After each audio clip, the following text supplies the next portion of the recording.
नमस्कार दोस्तों, स्वागत है आपका आपके अपने चैनल कॉमर्स 6 में। आज हम लोग बिल्कुल बेसिक से जो है क्लासेस स्टार्ट करेंगे, लेकिन उससे पहले थोड़ा सा मैं पैटर्न बताऊंगी और आप लोगों की जो स्ट्रेटजी है क्या रहने वाली है उसके बारे में थोड़ी सी डिटेल करेंगे।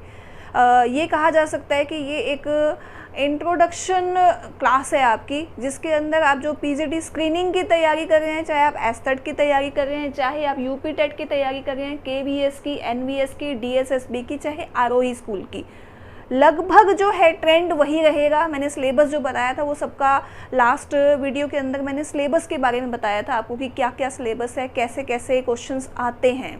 और एक स्टूडेंट ने कमेंट भी किया था कि मैडम ऐसा तो पेपर आया नहीं। देखिए, जो जनरली सिलेबस है वो यही है आपका। अब पिछली बार का अगर एस्टेट की बात करेंगे तो एस्टेट के अंदर क्या किया था कि एचआरएम और मार्केटिंग का पार्ट बहुत ज़्यादा आया था, बाकी का जो पोर्शन है वो काफ़ी ज़्यादा उन्होंने स्किप कर दिया। लेकिन ऐसा नहीं है कि अगली बार भी ऐसा होगा। अगर हम लास्ट 5 ईयर के एग्ज़ाम की बात करें तो पैटर्न वही रहा था। पिछली बार थोड़ा सा जो है सीक्वेंस चेंज हो गया था, तो हम उस तरह से तैयारी करेंगे कि अगर पैटर्न कैसा भी आता है, चाहे मार्केटिंग में से आए, चाहे एचआरएम में से आए, चाहे पूरे ऑल ऑफ सिलेबस में से क्वेश्चंस आए, तो हम लोग उसको कवर कर पाएंगे। देखिएगा, सबसे पहले एक पीजीटी स्क्रीनिंग की बात कर लेते हैं, जिनका लास्ट ईयर में एस्टेट क्लियर हो गया था और जिनका पहले भी एस्टेट क्लियर हो चुका है। पीजीटी कॉमर्स की पोस्टें जो निकली हुई थी, वैसे तो कॉमर्स क्या मैं तो कहूँ सबकी पोस्टें ही थी, पीजीटी की वैकेंसी निकली हुई थी, तो उसका पैटर्न क्या रहेगा, हमने हमारे सब्जेक्ट को कितना वेटेज देना है, कैसे तैयारी करनी है वो, और एस्टेट का क्या पैटर्न रहेगा वो कैसे करना है। क्योंकि दोनों का जो सिलेबस है वो लगभग सेम ही है आपका कॉमर्स पोर्शन का, क्योंकि मैं तो कॉमर्स की क्लास ले रही हूँ तो उसी हिसाब से बताऊँगी आपको। और जो लगभग जो पीजीटी स्क्रीनिंग का आपका आने वाला टेस्ट होने वाला है वो कैसा पैटर्न रहेगा, तो वो मैं आपको 2 पैटर्न बताने वाली हूँ आज। एक तो मैं आपको एस्टेट का पैटर्न बताऊंगी और एक मैं आपको पीजीटी स्क्रीनिंग का पैटर्न बताऊंगी कि आप लोग जो अगर स्क्रीनिंग की तैयारी कर रहे हैं तो वो किस तरह से आप लोगों का जो सब्जेक्ट है वो वेटेज करेगा, और जो एस्टेट की तैयारी कर रहे हैं वो क्या करेगा। देखिएगा, एक बार देखिए ध्यान से।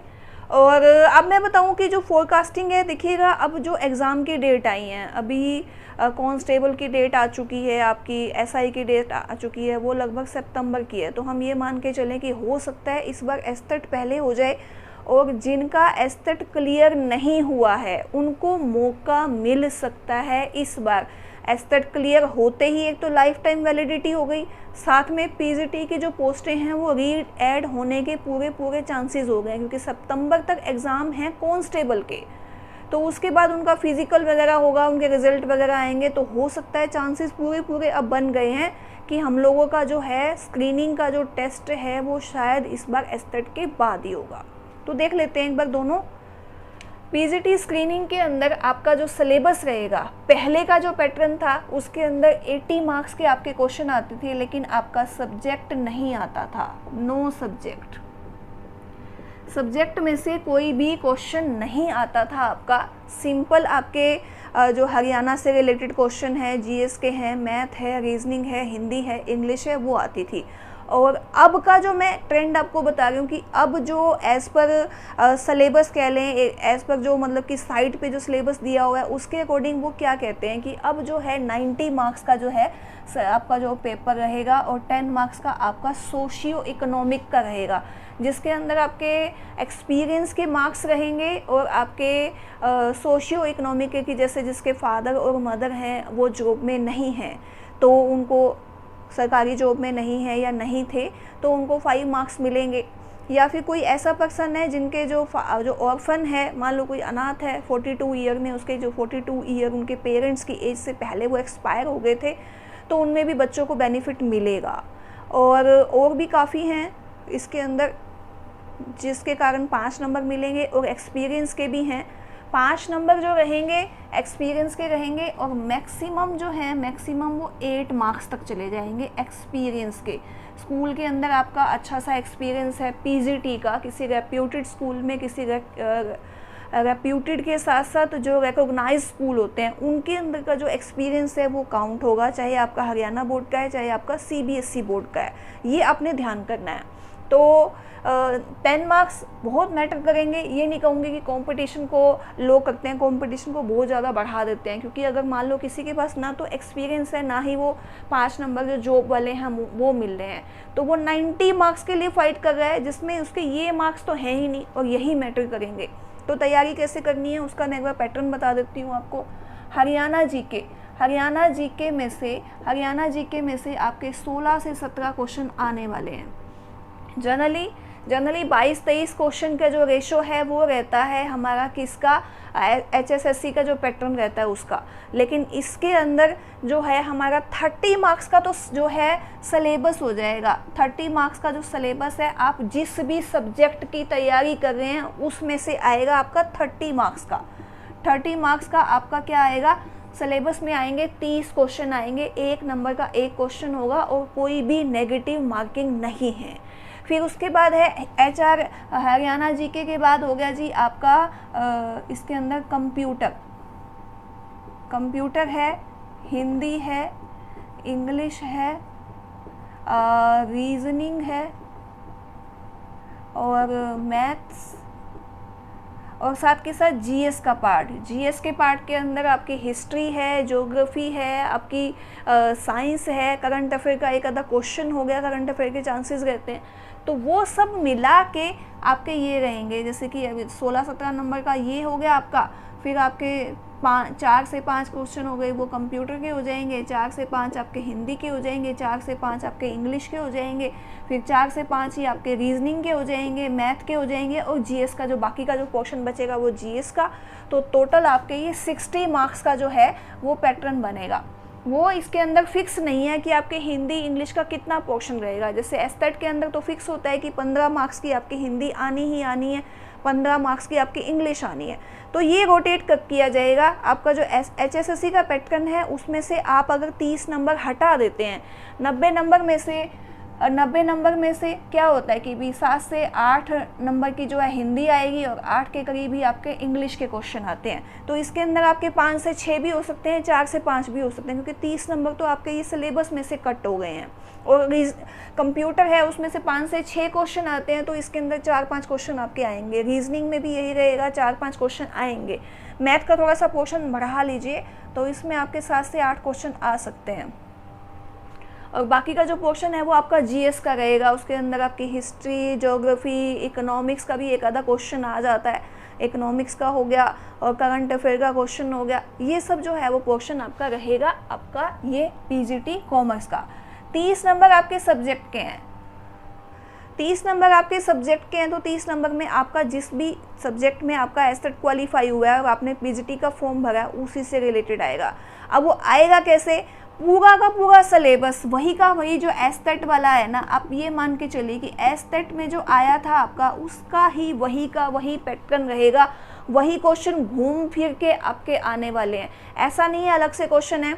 जैसे अगर आपने किसी ने आरोही स्कूल का पेपर दिया हो तो वो PGT स्क्रीनिंग का ही था, जैसे उसी तरह से जैसे ये तो रेगुलर पोस्ट के लिए हो गया, वो 5 साल के लिए कॉन्ट्रैक्ट बेस पे था आरोही स्कूल का। मैं उसका पेपर भी आपको सोल्व करवाऊंगी। तो उसके अंदर क्या था, उसके अंदर भी सेम इसी तरह के क्वेश्चन आए हुए थे जो आपके एस्टेट के हैं, तो वो भी हरियाणा वालों का ही था। तो हम ये मान के चलें कि हरियाणा वालों ने जो पेपर लिया था, जो क्वेश्चन आपके आरोही स्कूल में आए हुए थे, वो जो पैटर्न था वही लगभग आपका क्या रहेगा, आपका PGT स्क्रीनिंग का रहेगा। तो ये आपने ध्यान करना है। तो आपने खाली अपने सब्जेक्ट को फोकस नहीं करना, आपने हरियाणा GK को पूरा का पूरा फोकस करना है। जो आप अगर एस्टेट की तैयारी कर रहे हैं, आपका एस्टेट क्लियर नहीं है, तो आपको उसमें भी फोकस करना पड़ेगा। कंप्यूटर की बात करें तो सिर्फ एक कंप्यूटर का पोर्शन ऐसा है जो एस्टेट वाले तैयारी नहीं करेंगे, बाकी सब वही रहेगा। फिर हिंदी, इंग्लिश, रीजनिंग, मैथ और GS का जो पार्ट है वो भी एस्टेट वालों का नहीं रहेगा, बाकी सारा का सारा वही रहेगा। तो एस्टेट वालों को और जो स्क्रीनिंग वालों का है, सिर्फ एक कंप्यूटर और जो GS का पार्ट है वही जो है वो हटेगा, बाकी वही का वही रहेगा। तो ये हो गया आपका PGT स्क्रीनिंग का। अगर आप तैयारी कर रहे हैं तो इसी पैटर्न के हिसाब से तैयारी कीजिएगा और अपने जो 5 नंबर 10 नंबर में से आपके जो नंबर बन रहे हैं उसको आप अलग से कैलकुलेट करके रख लीजिए कि इतने नंबर तो मेरे आएंगे, बाकी की मैंने कैसे तैयारी करनी है। और जो कट ऑफ है वो आपकी काफ़ी ज़्यादा कॉम्पिटिशन टफ रहेगा, क्योंकि हर किसी ने एस्टेट क्लियर किया है वही स्क्रीनिंग में आ रहा है। तो वो स्क्रीनिंग में आ रहा है तो इट मीन्स मान के चलो कि वो पूरा अच्छे से जानता है, अपने सब्जेक्ट को भी जानता है, हिंदी में भी माहिर है, इंग्लिश में भी, मैथ में, सभी सब्जेक्ट में। ये आपने ध्यान करना है, ठीक है। अब मैं आपको एक बार थोड़ा सा एस्थेट का भी पैटर्न बता देती हूँ कि एस्थेट का क्या रहेगा। फिर उसके बाद हम अपनी जो क्लासेस हैं वो स्टार्ट करेंगे बिल्कुल बेसिक से करवाते हुए। मैं आपको आगे करवाने वाली हूँ, बेसिक से हम लोग उठाएंगे, क्योंकि कुछ नहीं पता कि कैसे क्वेश्चन आ जाते हैं। तो बिल्कुल बेसिक से कि भी अकाउंटिंग क्या है, कैपिटल क्या है, रिजर्व कैपिटल क्या होती है, कैपिटल रिजर्व क्या होता है, डेफर्ड कैपिटल, ये सब कुछ जो है वो हम सब बेसिक से करते हुए धीरे धीरे एडवांस पे आ जाएंगे, क्योंकि हमारे पास टाइम पूरा है। तो इस बार हमने पूरी तैयारी जम के करनी है, ठीक है। देखिएगा, एस्थेट की बात करें, एस्थेट बीएड जो फाइनल ईयर कर रहे हैं, जिनका फर्स्ट ईयर का पेपर हो चुका है, अपीयरिंग में है सेकंड ईयर में, फाइनल ईयर में, वो भी एलिजिबल हैं अपने सब्जेक्ट के साथ। और एस्थेट के अंदर अगर हम बात करेंगे पीजीटी की तो पोस्ट ग्रेजुएशन होनी चाहिए, टीजीटी की तो आपका ग्रेजुएट होना चाहिए, और पीआरटी की तो +2 होनी चाहिए। साथ में आपका ये जेबीटी या फिर डीएलएड की बात करेंगे, और इसके अंदर बीएड है, और ये भी आपकी बीएड है। यहाँ तक तो सबको पता ही है। अब पैटर्न देख लेते हैं एक बार। वैसे मैंने एक वीडियो और भी बनाई हुई है, लेकिन फिर भी आपकी फर्स्ट क्लास है, ये इंट्रोडक्शन क्लास है, तो उसके अंदर भी हम लोग देख लेते हैं एक बार कि पैटर्न क्या रहेगा, कैसे कैसे आपने करना है। 30 मार्क्स का 30 का आपका CDP आएगा, यानी कि चाइल्ड डेवलपमेंट प्रोग्राम जो है, जिसको साइकोलॉजी बोला जाता है, 30 मार्क्स की वो आने वाली है आपकी। फिर 30 मार्क्स के अंदर आपकी हिंदी और इंग्लिश, ये आपकी आएगी। हिंदी और इंग्लिश 15-15 नंबर की हो गई है, 15 प्लस में 15 कर देते हैं। उसके बाद आया आपकी 30 नंबर की, जिसके अंदर आपका हरियाणा जीके आएगा, हरियाणा जीके और रीजनिंग आएगी और मैथ आएगा। ये तीनों क्वेश्चन आएंगे आपके 10 + 10 + 10, 10-10 नंबर के हो गए आपके 60 और 90 नंबर। अब अगर पीजीटी है तो 60 नंबर और जोड़ लो सब्जेक्ट के। अगर टीजीटी है तो भी 60 नंबर जोड़ लो अपने सब्जेक्ट के। ये हो गया जी टीजीटी। और अगर पीआरटी की बात करें तो सेम 90 नंबर तो कॉमन पेपर वही रहेगा, बस लेवल इंक्रीज हो जाएगा। 30 नंबर का एनवायरनमेंट और 30 नंबर का क्या हो जाएगा, मैथ हो जाएगा, जो अप टू 5th लेवल पे आता है। प्रॉफिट एंड लॉस हो गया, अपना अर्थमेटिक जितना भी रहेगा, लाभ हानि, और आपके जो जितना आपका 5th लेवल पे जो आता है वो सारा का सारा मैथ इसके अंदर आने वाला है आपका पीआरटी का। तो ये तैयारी हमने करनी है। तो हम लोग जो है क्लासेस स्टार्ट करेंगे। आपकी जो ये इंट्रोडक्शन की क्लास थी, जिसके अंदर मैंने सिर्फ आपको पैटर्न बताया। कॉमर्स की क्लास स्टार्ट करेंगे इंट्रोडक्शन से कि कॉमर्स क्या होता है, अकाउंटिंग क्या है, बुक कीपिंग क्या है, सब कुछ बिल्कुल बेसिक से।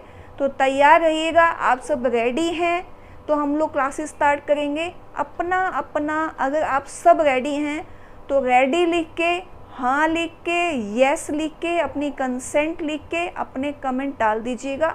कल से हमारी जो क्लासेस हैं वो स्टार्ट हो जाएंगी, जिसके अंदर जो पीजीटी की तैयारी कर रहा है, चाहे वो यूपी टेट की तैयारी कर रहा है, चाहे केवीएस एनवीएस, जिसकी भी, सबके लिए रेलिवेंट रहने वाला है ये वाला आपका सेशन। ठीक है, तो मिलते हैं अगली वीडियो में। उम्मीद करती हूँ मेरी वीडियो आपको पसंद आई होगी। अगर आपको पसंद आई है तो ज़्यादा से ज़्यादा इसको लाइक कीजिए, शेयर कीजिए, और अगर आपने चैनल को अभी तक भी सब्सक्राइब नहीं किया तो सब्सक्राइब कीजिए। Thank you.